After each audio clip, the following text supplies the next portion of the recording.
ಕೈವಶವಾದ ಮಂಡ್ಯ ಜಿಲ್ಲಾ ಸಹಕಾರ ಹಾಲು ಒಕ್ಕೂಟ. ಮನ್ಮೂಲ್ ನೂತನ ಅಧ್ಯಕ್ಷರಾಗಿ ಶಿವಕುಮಾರ್, ಉಪಾಧ್ಯಕ್ಷರಾಗಿ ಕೃಷ್ಣೇಗೌಡ ಆಯ್ಕೆ. ನೂತನ ಅಧ್ಯಕ್ಷ ಉಪಾಧ್ಯಕ್ಷರು ಆಯ್ಕೆಯಾದರು. ಅಧಿಕೃತ ಘೋಷಣೆ ಇಲ್ಲ. ನ್ಯಾಯಾಲಯದ ತಡೆಯಾಜ್ಞೆಯಿಂದಾಗಿ ಫಲಿತಾಂಶ ಪ್ರಕಟಿಸಿದ ಚುನಾವಣಾ ಅಧಿಕಾರಿ ಕೃಷ್ಣೇಗೌಡರ ಆಯ್ಕೆ ಬಗ್ಗೆ ಹೈಕೋರ್ಟ್ನಲ್ಲಿ ವಿಚಾರಣೆ ಬಾಕಿ ಇರೋದ್ರಿಂದ ಫಲಿತಾಂಶ ಪ್ರಕಟಿಸದಂತೆ ತಡೆಯಾಜ್ಞೆ. ಅಧ್ಯಕ್ಷರಾಗಿ ಶಿವಕುಮಾರ್ ಅವಿರೋಧವಾಗಿ ಆಯ್ಕೆ. ಉಪಾಧ್ಯಕ್ಷ ಸ್ಥಾನಕ್ಕೆ ಜೆಡಿಎಸ್ನ ರಘುನಂದನ್ ವಿರೋಧ, ಕೃಷ್ಣೇಗೌಡ ಗೆಲುವು.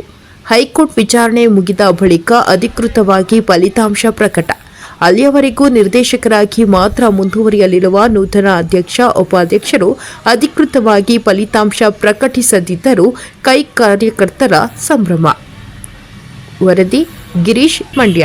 ಮಾಡಿರೋದ್ರಿಂದನೇ ಇವತ್ತು 5 ಲಕ್ಷ ಜನ ಸೇರಿಸಿ ಸಮಾವೇಶ ನಡೀತಾ ಇದೆ. ನಾನು ಹೋಗಬೇಕಾಗಿತ್ತು, ಮನ್ಮೂಲ್ ಚುನಾವಣೆ ಇದ್ದಿದ್ದರಿಂದ ನಾನೊಬ್ಬ ಇಲ್ಲಿ ಉಳ್ಕೊಂಡಿದ್ದೀನಿ. ಸರ್ಕಾರದ ಸಾಧನೆ ನಮ್ಮೆಲ್ಲರ ಶ್ರೇಯ. 5 ಗ್ಯಾರಂಟಿಗಳನ್ನು ಕೊಟ್ಟು 80,000 ಕೋಟಿ ರೂಪಾಯಿಯನ್ನು ವರ್ಷ ಕೊಡ್ತಾಯಿದ್ರು ಕೂಡ ಯಾವುದೇ ಅಭಿವೃದ್ಧಿ ಕಾರ್ಯ ನಿಂತಿಲ್ಲ. ಅದಕ್ಕೆ ಹಲವು ವಿಧಾನಸಭಾ ಕ್ಷೇತ್ರಗಳಲ್ಲಿ ಅಭಿವೃದ್ಧಿ ಕಾರ್ಯ ಆಗ್ತಾ ಇರೋದೆ ಇದು ನಿಮ್ಮ ಮುಂದೆ ಇರುವಂಥ ತಾಜಾ ಉದಾಹರಣೆ.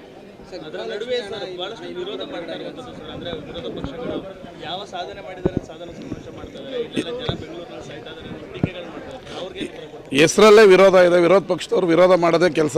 ಇನ್ನೇನು ಹೊಗಳ್ತಾರೆ ನಮ್ಮನ್ನು. ಇವರು ಸೂಪರ್ ಸ್ಟಾರ್ಗಳು, 2 ವರ್ಷ ಚೆನ್ನಾಗಿ ಮಾಡಿದ್ದಾರೆ. ಇವರು ರಜನಿಕಾಂತ್, ಇವರು ಅಂಬರೀಷ್, ವಿಷ್ಣುವರ್ಧನ್ ಅಂತ ಹೊಗಳ್ತಾರ. ಅವ್ರು ಟೀಕೆನೇ ಮಾಡೋದು. ಟೀಕೆನೇ ನಮಗೆ ಆಶೀರ್ವಾದ ಅಂತ ತಿಳ್ಕೊಂಡು ಇನ್ನಷ್ಟು ಸಾಧನೆಯನ್ನು ಮಾಡ್ತೀವಿ.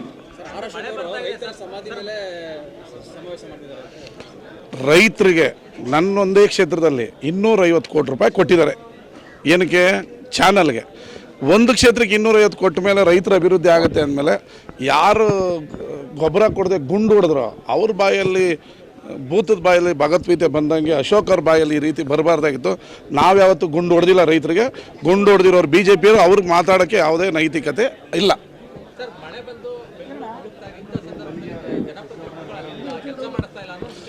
ನೋಡ್ರಿ, ನಿನ್ನೆ ಮುಖ್ಯಮಂತ್ರಿಗಳು ಮತ್ತು ಉಪಮುಖ್ಯಮಂತ್ರಿಗಳು ಇಡೀ ಬೆಂಗಳೂರು ರೌಂಡ್ಸ್ ಹೋಗಿದ್ದಾರೆ. ತಡರಾತ್ರಿ 1 ಗಂಟೆವರೆಗೂ ಉಪಮುಖ್ಯಮಂತ್ರಿಗಳು ರೌಂಡ್ಸ್ ಮಾಡಿದ್ದಾರೆ.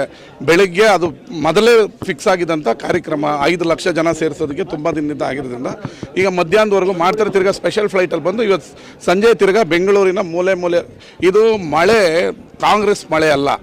BJP ಕಾಲದಲ್ಲೂ ಇದೇ ಕತೆ, ಜನತಾದಳದ ಕಾಲದಲ್ಲೂ ಇದೇ ಕತೆ. ಅದಕ್ಕೆ ಐತಿಹಾಸಿಕವಾಗಿ ಬೆಂಗಳೂರಿನ ಅಭಿವೃದ್ಧಿಗೆ ಸಿದ್ದರಾಮಯ್ಯನವರು, DK ಶಿವಕುಮಾರ್ 1 ಲಕ್ಷ ಕೋಟಿ ರೂಪಾಯಿನ ಎತ್ತಿಟ್ಟಿದ್ದಾರೆ. ಟನಲ್ ಮಾಡ್ತಾಯಿದ್ದೀವಿ, ಫ್ಲೇವರ್ ಮಾಡ್ತಾಯಿದ್ದೀವಿ, ಮತ್ತು ಬಫರ್ ಝೋನಲ್ಲಿ ರಸ್ತೆಗಳನ್ನ ಮಾಡ್ತಾಯಿದ್ದೀವಿ.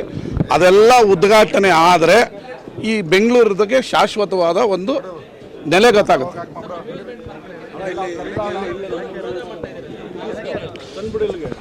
ವಿರೋಧ ಮಾಡಬೇಕು ಅಂತ ವಿರೋಧ ಮಾಡಿದ್ರೆ ಉಪಯೋಗ ಇಲ್ಲ. ರೈತರಿಗೆ ಹೊಲ ಉಳ್ಳೋದಕ್ಕೆ ಹೊಲ ಇದೆ. ರೈತರ ಮಕ್ಕಳು ಬೆಂಗಳೂರು, ಬಾಂಬೆ, ಡೆಲ್ಲಿಗೆ ಹೋಗ್ತಾರವ್ರಿಗೆ ಕೆಲಸ ಕೊಡಬೇಕು ಅಂತ ಮಾಡ್ತಾಯಿದ್ದೀವಿ.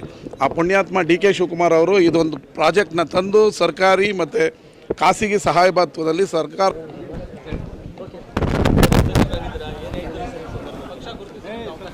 ಈ ದಿವಸ ನಡೆದಂಥ ಮಂಡ್ಯ ಜಿಲ್ಲಾ ಹಾಲು ಒಕ್ಕೂಟದ ಅಧ್ಯಕ್ಷ ಚುನಾವಣೆಯಲ್ಲಿ ಅವಿರೋಧವಾಗಿ ಆಯ್ಕೆಯಾಗಿದೆ. MLA ಅವರು ಹೇಳಿದಂಗೆ ಕಾರಣಾಂತರದಿಂದ ನ್ಯಾಯಾಲಯದಲ್ಲಿ ಇರೋದ್ರಿಂದ ಇದನ್ನು ಅನೌನ್ಸ್ ಮಾಡ್ತಾಯಿಲ್ಲ.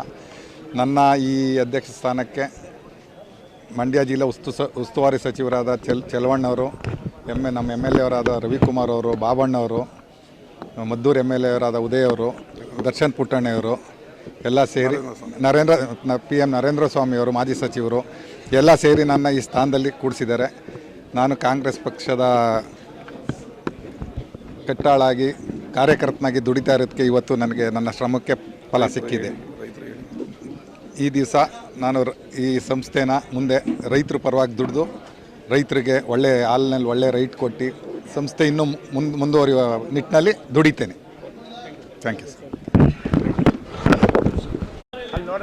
ಮಂಡ್ಯ ಮನ್ಮೂಲ್ ಚುನಾವಣೆ ಅಧ್ಯಕ್ಷರು ಹಾಗೂ ಉಪಾಧ್ಯಕ್ಷರ ಚುನಾವಣೆ ಇವತ್ತು ಡೇಟ್ ಪ್ರಕಟಣೆ ಆಗಿತ್ತು, ಕ್ಯಾಲೆಂಡ್ರು. ಇವತ್ತು ಅಧ್ಯಕ್ಷರ ಚುನಾವಣೆಗೆ ನಮ್ಮ ಕಾರ್ಯಕರ್ತರು ಸಹ ಎಲ್ಲರೂ ಬಂದು ಇಲ್ಲಿ ಇದು ಮಾಡಿದ್ರೆ. ಮತ್ತು ನಾವು ಇವತ್ತು ನಮ್ಮ ಪಕ್ಷದ ವತಿಯಿಂದ ಶಿವಪ್ಪ ಅಧ್ಯಕ್ಷರು ಮತ್ತು ಕೃಷ್ಣಗೌಡರು ಉಪಾಧ್ಯಕ್ಷರು ಅಂತೇಳಿ ನಮ್ಮ ಕಾಂಗ್ರೆಸ್ ಪಕ್ಷದಿಂದ ಒಮ್ಮೆ ಮಾತಾಡ್ಕೊಂಡು ಇನ್ನಾಪ್ಷನ್ಗೆ ಆಗಬೇಕು ಅಂತೇಳಿ ನಾವು ಇಲ್ಲಿ ಬಂದಿದ್ದೋ. ಆದರೆ ಇಲ್ಲಿ ಚುನಾವಣೆ ನಡೆಯುವಾಗ ಇನ್ನೊಬ್ಬರು ಉಪಾಧ್ಯಕ್ಷರಿಗೆ ಹಾಕೋದ್ರಿಂದ ಉಪಾಧ್ಯಕ್ಷರದ್ದು ಪ್ರಕರಣ ತಡೆಯಾಗಿದೆ ಮತ್ತು ಅಧ್ಯಕ್ಷರು ಇನ್ನಾಪ್ಷನ್ಗೆ ಆಯ್ಕೆಯಾಗಿದೆ. ಆದರೆ ಜೊತೆಯಲ್ಲಿ ಕೋರ್ಟ್ ಪ್ರಕರಣ 6ನೇ ತಿಂಗಳು 4ನೇ ತಾರೀಕು ಇರೋದ್ರಿಂದ ಕೋರ್ಟ್ ಆದೇಶ ನಂತರ ನಮ್ಮ ಹೆಸರುಗಳನ್ನ ಪ್ರಕರಣಗೊಳಿಸ್ಬೇಕು ಮತ್ತು ಮೀಟಿಂಗ್ಗಳು ಚಟುವಟಿಕೆಗಳು ನಡೆಯಬೇಕು ಅಂತೇಳಿ ಕೋರ್ಟ್ ಆದೇಶ ಇದೆ. ಆದೇಶ ನಂತರ ನಡೆಸ್ತಾರೆ. ಆದರೆ ಇಂದು ಈ ಜಾಗದಲ್ಲಿ ನಾನು ನಿಂತು ಮಾತಾಡುವಂಥ ಶಕ್ತಿ ತುಂಬಕ್ಕೆ ನಮ್ಮ ಮಳವಳ್ಳಿ ಶಾಸಕರು ನರೇಂದ್ರ ಸ್ವಾಮಿಯವರು ನಮಗೆ ಸ್ಫೂರ್ತಿ ಕೊಟ್ಟವರು ಮತ್ತು ನಮ್ಮೆಲ್ಲ ಗುರುತಿಸಿ ನಾವು ಸಣ್ಣ ಗ್ರಾಮದಲ್ಲಿದ್ದವರು ಅಂತ ಕೃಷ್ಣೇಗೌಡರನ್ನು ಗುರುತಿಸಿ ತಂದು ಇವತ್ತು ದೊಡ್ಡ ಸಮಸ್ಯೆಗೆ ಉಪಾಧ್ಯಕ್ಷರಾಗಿ ಮಾಡಿದ್ದಾರೆ. ಅವರಿಗೆ ಅನಂತ ಧನ್ಯವಾದ ಸಲ್ಲಿಸ್ತೀವಿ. ಮತ್ತು ನಮ್ಮ ಉಸ್ತುವಾರಿಯವರು ಮತ್ತು ರವಿಗುಮ್ರ ಮಂಡ್ಯದ ಎಮ್ ಎಲ್ ಎ ಅವರು ಮತ್ತು ಮದ್ದೂರು ಶಾಸಕರು ಮತ್ತು ಬಾಬಣ್ಣವರು ಸಹ ಎಲ್ಲರೂ ಸಹ ಸೇರಿ ನಮ್ಮ 6 ಜನ ಶಾಸಕರು ಸಹ ಸೇರಿ ಇದನ್ನು ಹಿಂಗೆ ಮಾಡಬೇಕು, ಈ ಥರ ಸಮಸ್ಯೆ ಬೆಳೆಸಲು ಅನುಕೂಲ ಆಯ್ತದೆ, ಇವ್ರನ್ನೇ ಪ್ರಥಮ ಮಾಡಬೇಕು ಅಂತೇಳಿ ಮಾಡಿದ್ದಾರೆ. ಅವ್ರಿಗೂ ಸಹ ಧನ್ಯವಾದ ಸಲ್ಲಿಸ್ತೀವಿ. ಮತ್ತು ನಮ್ಮ ಕಾರ್ಯಕರ್ತರು ಮತ್ತು ನಮ್ಮ ಸೆಕ್ರೆಟರಿ ವರ್ಗದವರು ಎಲ್ಲ ನಮ್ಮ ಊರಿನ ಡೈರೆಕ್ಟ್ರು ಸಹ ಬಂದಿರ್ತಾರೆ ಇವತ್ತು. ಮತ್ತು ರೈತರು ಸಹ ಬಂದಿರ್ತಾರೆ. ಅವ್ರಿಗೂ ಸಹ ಇವತ್ತು ರೈತರಿಗೋಸ್ಕರಿಗೆ ದುಡಿತೀವಿ, ಅವ್ರಿಗೋಸ್ಕರಿಗೆ ನಾವು ಶ್ರಮಿಸ್ತೀವಿ ಅನ್ನೋದು ಒಂದು ಅದು. ಮತ್ತು ನಮ್ಮ ಮಳವಳ್ಳಿ ತಾಲೂಕಿನ ಹೆಚ್ಚು ಅಭಿವೃದ್ಧಿ ಮಾಡ್ತೀನಿ ಮತ್ತು ಎಲ್ಲ ಆಶ್ರಯ ತಗೊಂಡು ಎಮ್.ಎಲ್.ಎ ಆಶ್ರಯ ತಗೊಂಡು ಸರ್ಕಾರ ನಮ್ಮದರಿಂದ ಸ್ವಲ್ಪ ತಮ್ಮ ತಾಲೂಕಿನ ಅಭಿವೃದ್ಧಿ ಪಡಿಸ್ತೀನಿ ಅಂತೇಳಿ ಈ ಟೈಮಲ್ಲಿ ತಮ್ಮ ಪತ್ರಿಕಾ ಮುಂದೆ ನಿಲ್ಲಿಸ್ತೀವಿ. ಮತ್ತು ನಿಮಗೂ ಸಹ ನಾವು ಈ ಟೈಮಲ್ಲಿ ಧನ್ಯವಾದ ಸಲ್ಲಿಸ್ತೀವಿ. Thank you.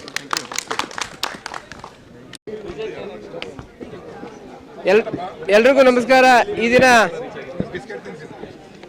ಮನ್ಮೂಲ್ ಅಧ್ಯಕ್ಷ ಉಪಾಧ್ಯಕ್ಷ ಚುನಾವಣೆಗೆ ನಡೆದಂಥ ಈ ಚುನಾವಣೆಯಲ್ಲಿ